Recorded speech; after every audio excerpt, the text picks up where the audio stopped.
Some experiences don't just change what you remember, they can change how you pay attention, read situations, and protect yourself. What you may have learned through difficult experiences can sometimes look like overthinking, hyper-awareness, or emotional distance, but psychology offers a deeper explanation. And if you've ever wondered why you notice things other people seem to miss, this may help you understand where that ability came from. In this video, we'll explore 10 psychological patterns sometimes associated with adapting to difficult or stressful experiences, including heightened observation, rapid reading of social cues, strong intuition, emotional awareness, and constantly anticipating what could happen next. But there's an important distinction. Trauma does not automatically make someone smarter, and these patterns aren't proof that someone has a special type of intelligence. Some adaptations can be useful in certain situations while becoming exhausting or harmful in others. Watch until the end, because the final signs reveal one of the most important parts of this topic: when a survival strategy becomes part of your personality, and how understanding it can help you respond to life more consciously rather than simply reacting to it. You know what's strange? Some of the most perceptive, emotionally intelligent people you'll ever meet didn't develop those abilities through books, classrooms, or years of meditation.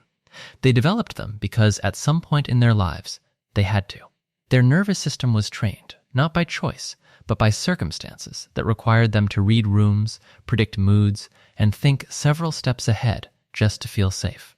Psychologists have started calling this traumatic intelligence. And if you've never heard of it before, that's exactly why this video matters. Here's the psychological premise. Trauma doesn't only wound people. In many cases, it also sharpens them. Research in developmental psychology suggests that children who grow up in unpredictable or emotionally complex environments often develop a heightened sensitivity to social cues, emotional patterns, and nonverbal communication. Their brains, specifically the amygdala and the prefrontal cortex, are wired early on to detect subtle signals that most people completely miss. The result is a form of intelligence that looks almost invisible from the outside, but runs incredibly deep on the inside. The first sign is that you can read a room before anyone says a word. You walk into a space and something shifts in you. A quiet alertness. You pick up on tension in someone's posture, or a micro-expression that crosses a person's face for less than a second. This isn't intuition in the mystical sense. It's pattern recognition. Your brain was trained from an early age to scan your environment for emotional data, because at some point, that scanning kept you safe. The second sign is that you are deeply attuned to other people's needs, sometimes before they are. You notice when someone is struggling, even when they say they're fine. You sense the shift in someone's energy before they've had a chance to process it themselves. Psychologists refer to this as hyperempathy, and it often develops in people who grew up needing to track the emotional states of caregivers or family members closely. You learn to feel others because your environment required it. The third sign is that you are an exceptional problem solver, especially under pressure. When things fall apart around you, something in you goes calm and strategic. You don't freeze, you adapt. This is the nervous system doing something fascinating. Individuals who experienced early adversity often develop what researchers describe as stress inoculation, meaning their brains are better calibrated to manage high-stakes situations because high-stakes situations were simply their normal. You don't panic when the pressure is on. Instead, you step into a calm, organized mode. You assess the situation, identify solutions, and act without hesitation. The stress you experienced growing up prepared you for moments like this. What others may see as overwhelming chaos, you see as a puzzle to be solved. The fourth sign is that you think deeply about human behavior, almost compulsively. You analyze why people do what they do. You replay conversations. You search for the meaning behind actions that others don't even register. This depth of psychological thinking isn't random. It was forged by years of trying to understand the unpredictable behavior of people around you. You became a student of human nature because understanding people felt essential to your well-being. As a result, you've developed the ability to anticipate people's responses or actions before they even happen. You can predict how someone will react in a given situation based on their behavior, mood, and body language. This skill makes you highly adaptable in social settings, as you're often one step ahead of others in terms of emotional dynamics. Your ability to read and respond to people has become second nature. The fifth sign. Consider this for a moment. Everything you've heard so far, the perceptiveness, the empathy, the analytical mind, these are not weaknesses dressed up as strengths.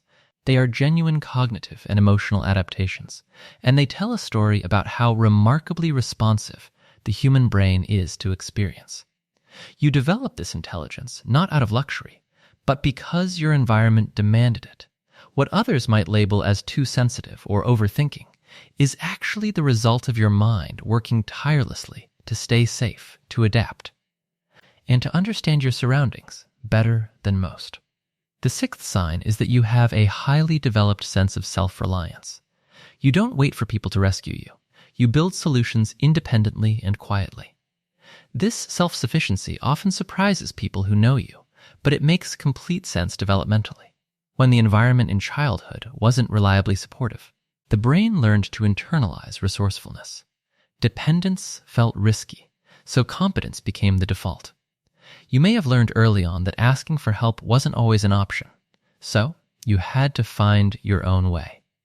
You developed a quiet strength that's not reliant on others' support or validation. While others may look for external guidance or reassurance, you look inward to find solutions.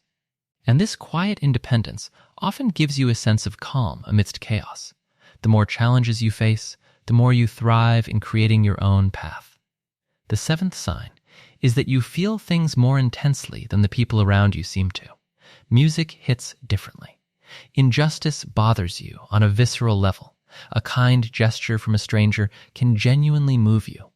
This emotional depth is a hallmark of traumatic intelligence. The amygdala, which processes emotional experience, becomes highly sensitized through repeated emotional activation in life. The result is a person who doesn't just observe the world, they feel it at a frequency most people don't have access to. Your emotional radar is finely tuned. And this deep emotional capacity can often feel like both a gift and a curse. On one hand, you experience the world with a profound intensity, but on the other hand, it can also make you more vulnerable to emotional exhaustion or overwhelm. You carry the weight of the world's injustices, pain, and beauty often, without realizing just how deeply you absorb these feelings. The eighth sign is that you struggle to trust easily, but when you do trust, it's profound. Your threshold for trust is simply higher than average. This isn't cynicism, it's a calibrated response. Cognitive psychologists call this adaptive skepticism. Your brain learned early that not all signals of safety were genuine, so it built filters. And those filters, while sometimes isolating, also mean that the connections you do form tend to be honest, meaningful, and unusually resilient. Once trust is earned, however, you are incredibly loyal and unwavering. Your relationships are built on solid, genuine foundations because you've learned to be cautious in giving your trust. You don't hand out trust easily, but once it's given, it's a bond that is difficult to break. And that is where the ninth sign begins to appear. You have a powerful ability to detect inconsistency. You notice when someone's words don't match their behavior. You notice when a person says they're fine, but their tone tells you something completely different. You notice when someone's story changes slightly, when their enthusiasm suddenly disappears, or when the emotional atmosphere of a conversation shifts without anyone acknowledging it. For someone who hasn't experienced this kind of heightened awareness, these details may seem insignificant, but your brain has learned to treat small inconsistencies as information.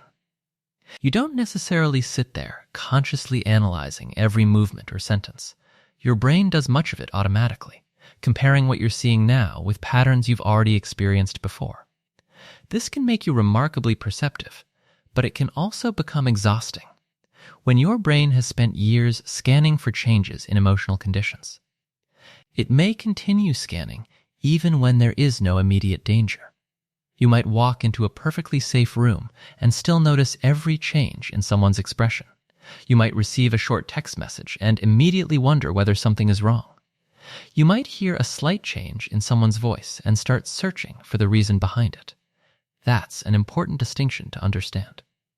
Being highly observant can be a genuine strength, but constant alertness isn't always the same thing as intelligence. Sometimes a skill that was useful in an unpredictable environment continues operating long after the environment has become safe. And this leads directly into the 10th sign. You have an unusually strong ability to anticipate what might happen next.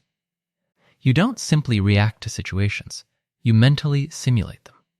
Before entering a difficult conversation, you've already imagined several possible outcomes. Before making a decision, you've considered what could go wrong. Before trusting someone, you've watched their behavior over time. And when something unexpected happens, you often have a backup plan almost immediately. This kind of forward thinking can come from strong executive functioning and experience-based pattern recognition.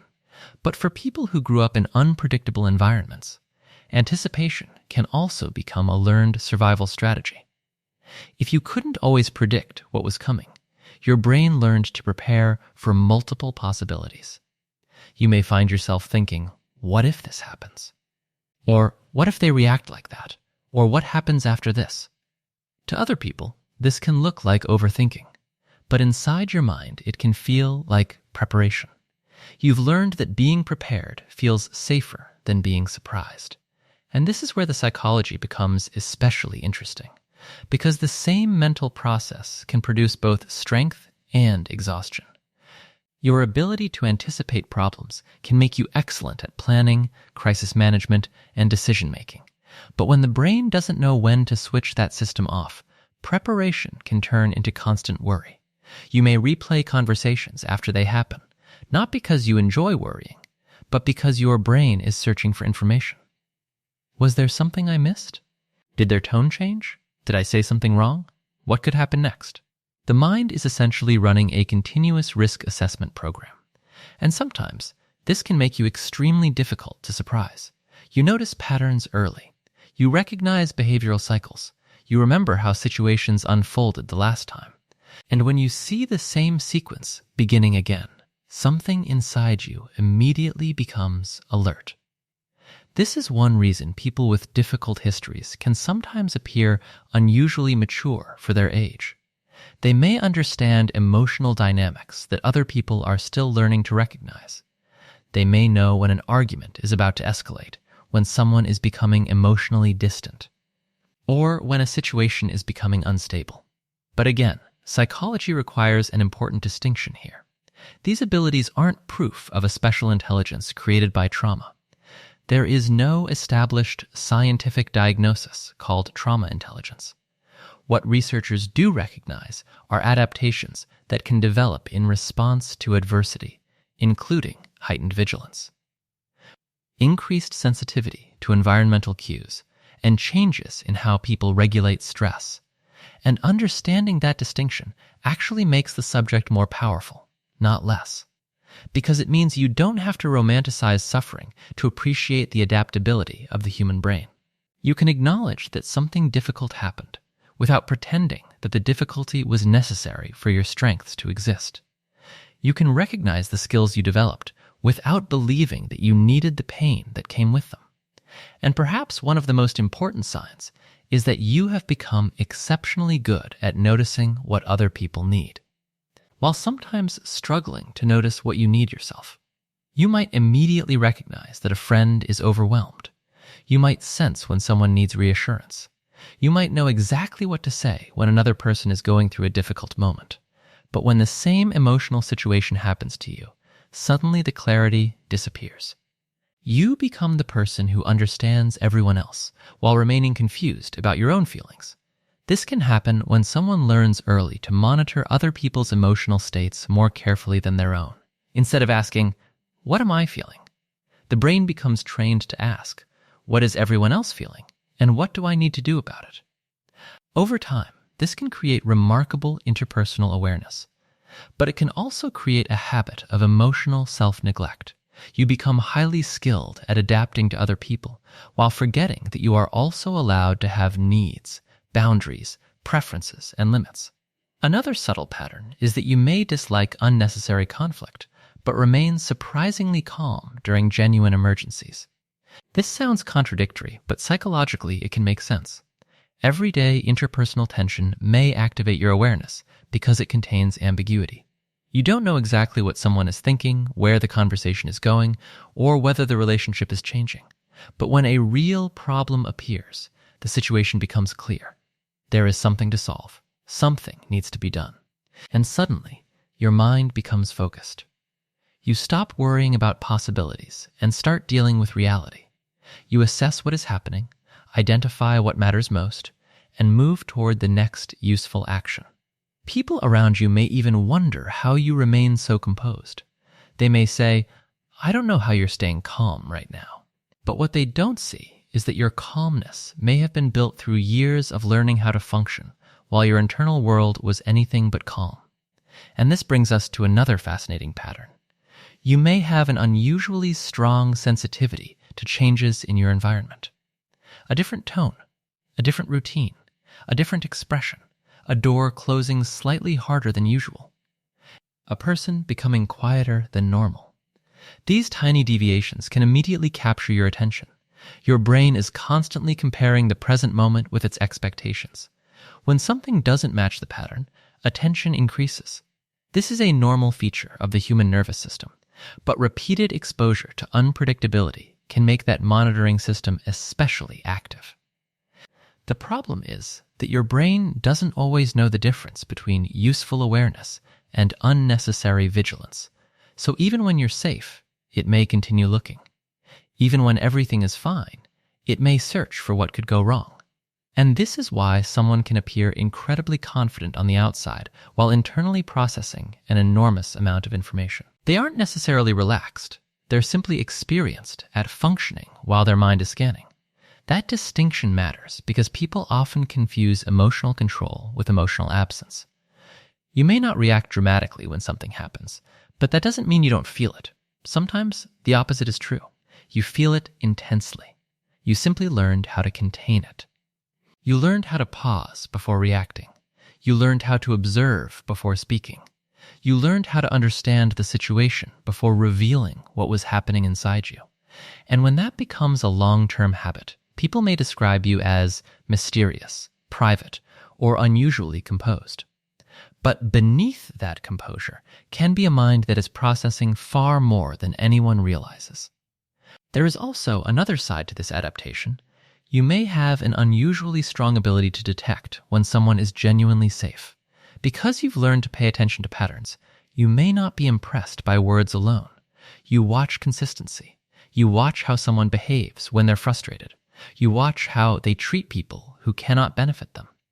You watch whether their apologies are followed by changed behavior. You watch whether their kindness remains present when nobody is watching. For you, trust isn't created by a single impressive conversation. It's created through repeated evidence. And when that evidence finally becomes consistent, your nervous system may begin to relax around that person in a way that is extremely meaningful. You don't need constant reassurance. You need consistency. You need predictability. You need to know that someone's behavior today isn't completely different from who they were yesterday. And when you finally find that kind of relationship, you may become one of the most loyal people someone could have in their life. Because you understand the value of safety in a way that many people don't consciously think about. You know that trust isn't simply a feeling, it's a pattern built over time. And perhaps the deepest lesson here is that many traits people criticize in themselves may have a history. Your sensitivity may have a history. Your observation may have a history. Your need for control may have a history. Your independence may have a history. Even your difficulty trusting people may have a history. That doesn't mean every trait was caused by trauma. Human personality is influenced by many factors, including genetics, temperament, relationships, culture, and life experience. But understanding the history behind a behavior can change the way you relate to yourself. Instead of asking, "What's wrong with me?" you can begin asking, what is my mind trying to protect me from? And that question creates something incredibly important: awareness. Because once you understand a pattern, you have a better chance of deciding whether that pattern still serves you. Maybe your ability to read people is valuable. Maybe your independence is valuable. Maybe your ability to remain calm under pressure is one of your greatest strengths. But perhaps you no longer need to predict every possible problem. Perhaps you don't need to analyze every silence. Perhaps you don't need to prepare for rejection before anyone has given you a reason to expect it. Sometimes growth isn't about removing the intelligence you developed. It's about teaching your mind that it doesn't have to use every survival strategy in every situation. The goal isn't to become less perceptive. It's to become more selective about when you use that perception. The goal isn't to stop caring about other people's emotions. It's to remember that your emotions deserve the same attention. And the goal isn't to erase your past. It's to understand how your past may have shaped the way you respond to the present. Because the human brain is remarkably adaptable. It learns from repetition. It adjusts to environments. It develops strategies. And sometimes the strategies that helped you survive one chapter of your life continue following you into another chapter where survival is no longer the goal. That's where awareness becomes powerful. You don't have to reject the person you became. You simply get to decide which parts of that person still belong in the life you're building now. And once you begin looking at these patterns through that lens, another possibility becomes easier to understand. Sometimes what looks like exceptional emotional intelligence is actually a combination of sensitivity, experience, and constant observation. You may know how to detect a change in someone's mood because you've spent years paying attention to emotional changes. You may know when to stay quiet because you've learned what happens when you speak at the wrong moment. You may know when to leave a situation because your brain recognizes a pattern before you can consciously explain it. That kind of awareness can become incredibly refined over time. You begin recognizing patterns almost instantly. A certain tone of voice reminds you of a previous situation. A particular type of behavior makes you cautious. A familiar interaction suddenly creates a feeling of discomfort, even before you can identify exactly why. Sometimes your brain has already detected several small pieces of information and combined them before your conscious mind has put the explanation into words. This is one reason people sometimes describe these experiences as intuition. But intuition doesn't have to be mysterious. In many situations, intuition can be the result of rapid unconscious pattern recognition. Your brain takes information you've accumulated over thousands of previous interactions and produces a quick impression before conscious reasoning catches up. Of course, intuition isn't always correct. A nervous system trained to anticipate danger can sometimes detect danger where there is none. A harmless silence can feel threatening. A neutral expression can seem angry. Someone simply being tired can be interpreted as being upset with you. This is why psychological awareness requires another skill alongside perception: reality testing. Instead of immediately believing every internal alarm, you learn to ask, what evidence do I actually have? That single question can create distance between a feeling and a conclusion. You can notice the feeling without automatically obeying it. You can recognize the possibility without treating it as certainty. And that may be one of the most important forms of growth for someone whose mind has become exceptionally alert. Because being perceptive doesn't mean you have to be constantly vigilant. Being emotionally intelligent doesn't mean you have to monitor everyone around you. Being independent doesn't mean you have to handle everything alone. And being prepared doesn't mean you have to expect something bad to happen. These distinctions are important because otherwise a strength can quietly become a burden. For example, self-reliance can become isolation when you stop allowing anyone to support you. Empathy can become emotional exhaustion when you absorb everyone's problems as if they're your responsibility. Awareness can become hypervigilance when your brain refuses to relax. Analytical thinking can become rumination when you repeatedly examine the same situation without reaching anything useful. The goal isn't to eliminate these abilities, it's to regulate them.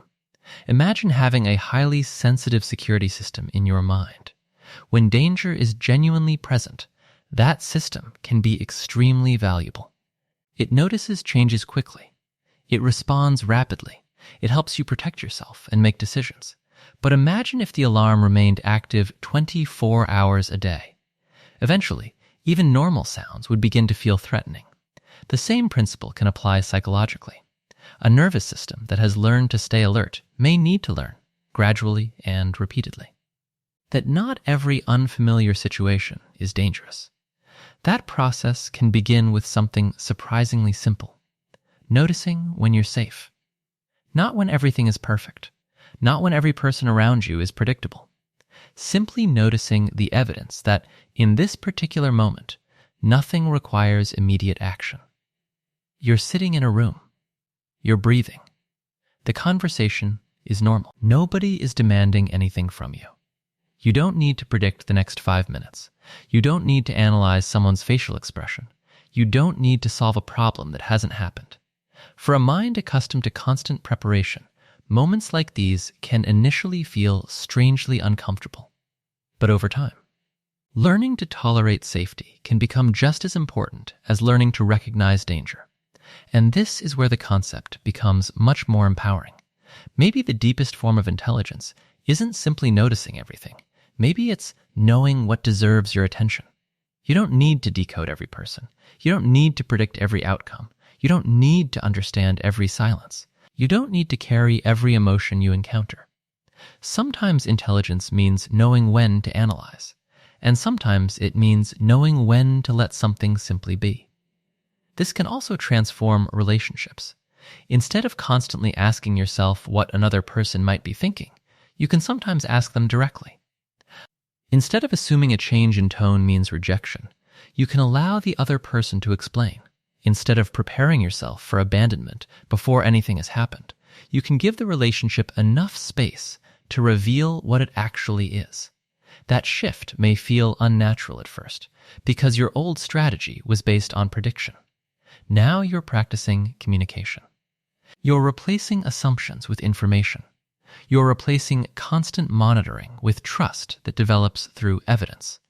And gradually, the same mind that once became exceptionally good at detecting danger can become exceptionally good at recognizing genuine safety. You may begin noticing something else too.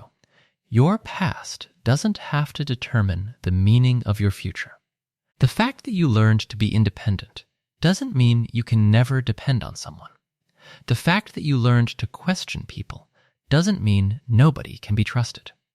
The fact that you became emotionally sensitive doesn't mean you have to absorb every emotion around you.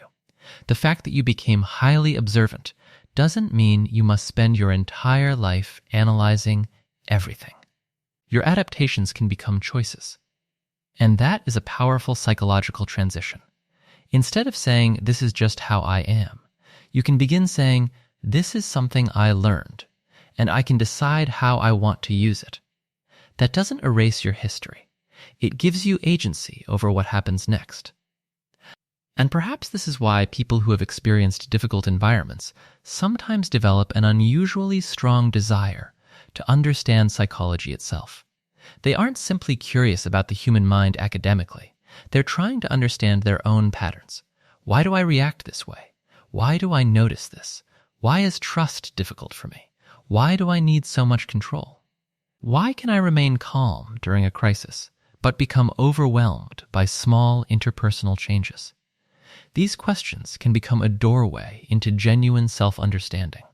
And the deeper you explore them, the more you may realize that your mind isn't broken or randomly complicated. It has been learning. It has been adapting. It has been trying to help you navigate the environment it encountered. Some strategies may still be useful. Others may now be outdated. And learning the difference is where real psychological growth begins. And as that self-understanding grows, you may begin to notice another important pattern. You don't necessarily need to become less sensitive. You need to become better at deciding where your sensitivity belongs. Sensitivity can help you recognize when someone needs support, when a situation requires attention, or when something genuinely feels wrong. But it becomes exhausting when every emotional change around you automatically becomes your responsibility. You may have spent years becoming an expert at adjusting yourself to other people's moods. If someone was angry, you became quieter. If someone was distant, you tried harder. If someone was upset, you immediately searched for a way to fix it. Eventually, this can create a habit where you constantly monitor the emotional environment before checking in with yourself. But healthy relationships don't require you to manage everyone's emotions. Someone can be disappointed with you without you having done something wrong. Someone can be quiet without being angry. Someone can disagree with you without abandoning you. Someone can have a difficult day without you needing to solve it.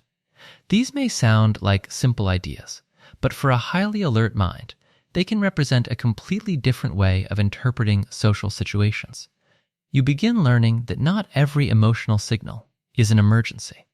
And that realization can create a kind of freedom. You can sit across from someone who is quiet without immediately trying to decode the silence. You can receive a short message without spending 20 minutes analyzing its punctuation. You can make a mistake without assuming the relationship is about to disappear. You're still observant. You're simply no longer controlled by everything you observe. This distinction is incredibly important because awareness and anxiety can sometimes look similar from the outside. Both can involve noticing details. Both can involve thinking ahead. Both can involve scanning situations carefully. But the internal experience can be very different. Awareness says, something changed. I'll pay attention. An anxious pattern may say, something changed. Something must be wrong. The first leaves room for information. The second immediately creates a conclusion. Learning to create that small gap between observation and interpretation can completely change how you respond to life. And this is where your analytical ability can become an advantage again. You can investigate your own thoughts. When you feel uneasy, ask yourself, what did I actually observe? Then ask, what story did my mind create about what I observed? Those are two different things. You may observe that someone didn't respond to your message. Your mind may interpret that as rejection. But the observation is simply that there was no response yet. Everything beyond that is a hypothesis. That distinction sounds small, but it is one of the foundations of more balanced thinking. It allows you to respect your instincts without automatically treating every instinct as fact. And over time, this can make your perception more accurate rather than less. Because ironically, when you're no longer desperate to detect danger everywhere, you may become better at detecting genuine danger when it actually appears. Your attention becomes selective. You begin noticing what matters. You stop wasting mental energy on every possible explanation and reserve deeper analysis for situations that genuinely deserve it. Another change can happen in the way you understand your own emotions. Instead of viewing strong emotions as evidence that something is wrong with you, you begin seeing them as information. Anger may tell you that a boundary has been crossed. Sadness may tell you that something meaningful has been lost. Fear may tell you that something feels uncertain. Guilt may tell you that you believe you've violated one of your values, but it doesn't automatically prove that you have. Emotions provide signals. They don't always provide complete explanations, and learning to listen without automatically obeying them is a powerful form of emotional regulation. This is especially important for people who became extremely emotionally aware because they were constantly tracking other people's reactions. You may be excellent at identifying what everyone else feels while struggling to name your own emotions. Sometimes the question isn't, what does everyone around me need? It's simply, what am I feeling right now? Not, what should you feel? Not what would make other people comfortable. Not what emotion would be easiest to explain. Just what is actually happening inside you. That question can feel surprisingly difficult when you've spent years prioritizing external signals. But with practice, self-awareness becomes stronger. You begin identifying emotions before they become overwhelming. You recognize when you're tired before exhaustion turns into irritability. You notice when you're uncomfortable before resentment builds. You recognize when you need space before withdrawing completely. And you begin understanding that taking care of yourself isn't selfish simply because you're used to taking care of everyone else. There is also a deeper lesson about self-reliance. Being capable of handling difficult situations is valuable, but constantly proving that you can handle everything alone isn't the same thing as strength. Sometimes real strength is knowing when another person can safely share the weight. You don't lose independence by accepting support. You don't become weak by saying, "I don't know." You don't become incapable by asking for help. In fact, recognizing your limits requires a level of self-awareness that pure self-reliance sometimes avoids. And perhaps this is one of the biggest transformations that can happen as someone becomes more conscious of their adaptations. The question changes from, "How can I survive this?" to, "How do I want to live?" Those are completely different questions. Survival asks you to detect threats, minimize risks, and prepare for what might happen. Living asks you to explore, connect, create, trust, rest, and experience the present moment. A mind trained primarily for survival may be incredibly efficient at the first list and surprisingly uncomfortable with the second. So learning to live beyond survival can feel unfamiliar. Peace may feel boring. Consistency may feel strange. Healthy relationships may initially feel suspicious because there is no emotional chaos to analyze. A calm environment can almost feel like something is missing. But nothing is missing. Your nervous system may simply be learning what stability feels like. And that learning can take time. The important thing is not to judge yourself for needing that time. Your brain learned its patterns through experience, and new experiences can gradually teach it something different. You can experience people who communicate directly. You can experience relationships where disagreements don't lead to abandonment. You can experience environments where mistakes don't result in humiliation. You can experience situations where you don't have to predict every reaction. And each of those experiences provides new information. Over time, your internal model of the world can become more flexible. You don't have to assume every silence means danger because you've experienced silence that meant nothing. You don't have to assume every disagreement means rejection because you've experienced disagreement followed by repair. You don't have to assume every mistake has catastrophic consequences because you've made mistakes and discovered that life continued. This is how psychological adaptation can work in both directions. The brain learns from what happens repeatedly. And if it can learn vigilance through repeated unpredictability, it can also learn safety through repeated consistency. That's why understanding your patterns isn't about blaming the past. It's about giving the present enough attention to create new patterns. And perhaps that's the most meaningful way to understand what people call trauma intelligence, not as a special superpower, not as proof that suffering made you superior, but as a reminder of something deeply human. The mind adapts to what it experiences. Sometimes that adaptation produces remarkable strengths. Sometimes it produces painful habits. And very often it produces both at the same time. The same sensitivity that helps you understand someone deeply can make you vulnerable to emotional overload. The same independence that helps you survive difficult situations can make it difficult to accept support. The same pattern recognition that helps you anticipate problems can make you search for problems that aren't there.